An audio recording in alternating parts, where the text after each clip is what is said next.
আপনি খুব দ্রুত প্রেম ভক্তি লাভ করতে পারেন শুধু একটা অন্তরায় যদি জীবন থেকে তাড়িয়ে দেন। হাত জোড় করছি কথাটা হৃদয়ে নেওয়ার জন্য। খুব দ্রুত আপনি ভগবানের প্রেমের সাথে ভক্তির সাথে আপনার সাক্ষাৎকার হতে পারে যদি একটা জিনিস জীবন থেকে বাদ দেন, একটা জিনিস। আচ্ছা, পয় মানে দুধ, আবার পয় শব্দের অর্থ জল। জল আর দুধ মিশে যায় কিনা? আধা লিটার দুধ আধা লিটার জল মিশিয়ে দিন, মিশবে কিনা? দেরি লাগবে কিনা? সাথে জল মেশে, দুটোই পয়। পয় মানে দুগ্ধ, পয় মানে জল বলা হয়, মিশে যায়। কিন্তু এই জল আর দুধ মিশে গেল, এদের আবার আলাদা করে দেয় কে জানেন? টক।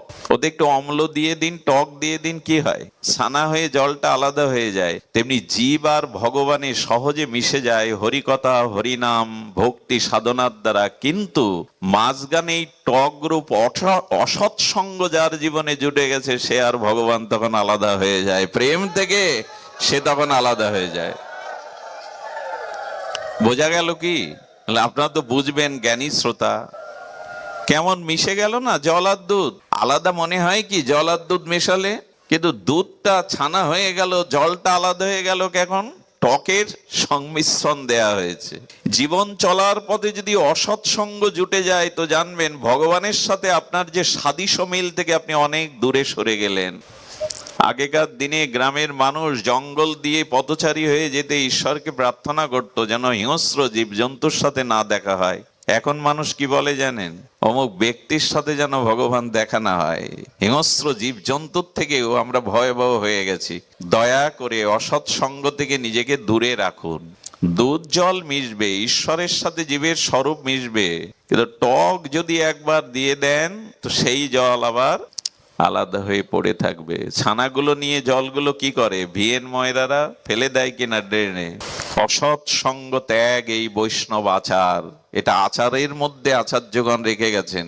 আপনি যদি বৈষ্ণব হতে চান, বৈষ্ণব বলতে শুধু তিলকমালা বুঝবেন না, আসলে বৈষ্ণব সকলেই। বিষ্ণু থেকে যারা এসেছে সকলেই বৈষ্ণব। আপামর জগতে সকলেই বৈষ্ণব। আর মহাপ্রভু তো বলেছিলেন, একবার যার জিহ্বায় কৃষ্ণ নাম উচ্চারণ হয়েছে সেই বৈষ্ণব। তো অন্য জাতিরাও তো ঠাট্টা করেও একবার বলে হিন্দুদের কৃষ্ণ, বলে কিনা? তাকেও বৈষ্ণব বলছেন মহাপ্রভু। মহাপ্রভু বললেন, আমি আবির্ভূত হব নবদ্বীপে, কিন্তু আমার নামকে আগে অবতীর্ণ করে আমি অবতীর্ণ হব। আমার নাম অগ্রে অবতীর্ণ হবে, পাছে আমি অবতীর্ণ হব। কৃষ্ণ নামাভি। তো মহাপ্রভুকে প্রশ্ন করুন তো, প্রভু আপনি আসবেন, আগে নাম সবাইকে লবেন, তারপরে আপনি আবির্ভূত হবেন। তো হিন্দুরা নাই নাম নিল, আপামর সকল জাতিসত্তা আপনার নাম নেবে কেন?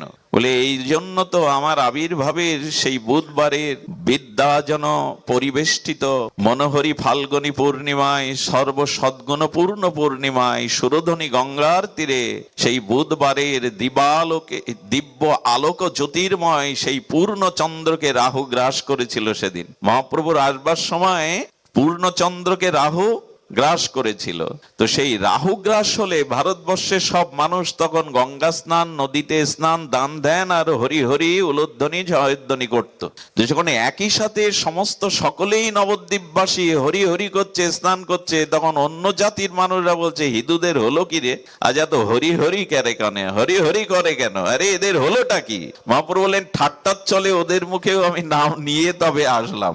তো এই জন্য ভগবানের নাম, ভগবানের গুণগাথা, দীক্ষা, মন্ত্র ইত্যাদি আমরা যা পেয়েছি, তুলসী তত্ত্ব, ভাগবত তত্ত্ব, প্রসাদ তত্ত্ব, বৈষ্ণব তত্ত্ব, ভগবানের সাথে আমাদের এই প্রেম ভক্তির পথে বাধা ছিল না যদি অসৎ সঙ্গ আমাদের মাঝখানে এসে হাজির না হতো। অসৎ সঙ্গ ত্যাগ এই বৈষ্ণব আচার। বৈষ্ণবের আচার কোনটা? অসৎ সঙ্গ ত্যাগ। আচ্ছা, অসৎ তো অনেকগুলি, তার মধ্যে প্রথম এবং দ্বিতীয় অর্থাৎ শ্রেষ্ঠ সদ্দার অসৎ কোন দুটি?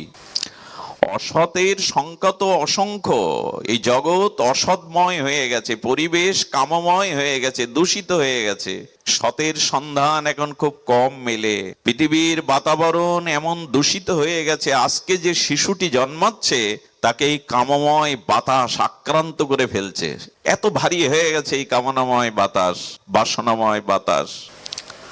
তো বলছেন যে অসতের মধ্যে দুটি প্রধান, আর সেই দুটি বলছে কৃষ্ণ বিমুখ যিনি, তার সঙ্গ করা আর যিনি ভগবত বিমুখ ভোগাক্রান্ত বিষয় আসক্তি প্রবণ রমণীর, এখানে পুরুষ এবং রমণী দুটোই ধরতে হবে।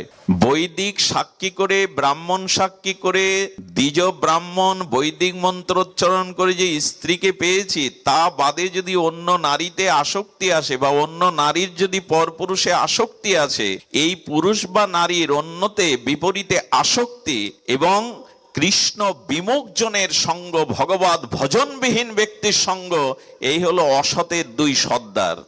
অন্য অসৎগুলো ক্ষুদ্র, তার হাত থেকে রক্ষা পাওয়া যায়, কিন্তু এই দুটি অসৎ যার জীবনে জুটে গেছে, পরিণাম ধ্বংস স্খলন পতন ছাড়া তার ভাগ্যে অন্য কিছু লেখা হবে না। অসৎ সঙ্গ ত্যাগ এই বৈষ্ণব আচার, স্ত্রী সঙ্গ এক, অসাধু কৃষ্ণ সঙ্গ আর। যিনি ভগবতমুখী নন, যিনি কৃষ্ণমুখী নন, যিনি ভজবান বিমুখ, যিনি সাধুগুরু বৈষ্ণবে বিমুখ, এদের সঙ্গ করবেন না। মাঝে মাঝে ট্রাকের পিছনে খুব ভালো ভালো কথা লেখা থাকে। ট্রাকের পিছনে কি বলে, ট্রাক বলে তো 100 হাত, ওই কথা আমি যখন দেখি তখন মনে পড়ে, ওই বাণীটা এইখানে খাটাই, এদের থেকে 100 হাত না 1000 হাত দূরে থাকুন। আচ্ছা, একটি পাত্রে ভরা জলের উপরে 1 বিন্দুর সরিষার তেল ফেললেন, কি হয়? বিস্তার লাভ করে কিনা চারিদিকে? তো আপনার অনেক সদ্গুণ আছে, পিতামাতা, পরিবেশ, শিক্ষা দীক্ষা আছে, কিন্তু অসৎসঙ্গ 1 বিন্দু যদি পড়ে আপনার উপর প্রভাব বিস্তার করবে। এই জন্য দয়া করে অসৎসঙ্গ ত্যাগ করব কি করে? অসৎ তো কানের মধ্যে দিয়ে হৃদয়ে ঢুকায় রাত দিন। অতিরিক্ত যদি কারোর সাথে বেশি কথা বলেন, সে গুরু বোন হোক, অমুক হোক, তমুক হোক, এই অতিরিক্ত কথা আর আসক্তির মধ্যে দিয়ে অসৎ ভাবনা ঢুকবে। এই জন্য যে যন্ত্রগুলি আমরা ব্যবহার করি, এগুলো অতিরিক্ত কথা বলার জন্য না, প্রয়োজন ছাড়া অতিরিক্ত কথা বলার জন্য, ব্যবহারের জন্য না। এই জন্য জড় ভরত পিতামাতার সাথেও কথা বলেননি, বড় ভাইয়ের সাথেও কথা বলেননি, বিদ্যা অর্জনের জন্য মুখ খোলেননি, বলং ভূর ভুবস্বা বলে না। ব্রাহ্মণ কোলে জন্মগ্রহণ করে গায়ত্রীও বলেনি। জানেন যে কথাই হলো আসক্তির দুয়ার। রাত দিন যদি ওই কথা নিয়ে থাকেন, ওই কথার মধ্যে দিয়ে আসক্তি প্রবেশ করবে। এগুলো আজ আর সতর্ক হবার কথা না বলাই ভালো। পাহাড়ে একটা ঢেলা ছুড়লে ঢেলাটাই গুঁড়ো গুঁড়ো হয়ে যাবে, পাহাড়ের আর কি হবে?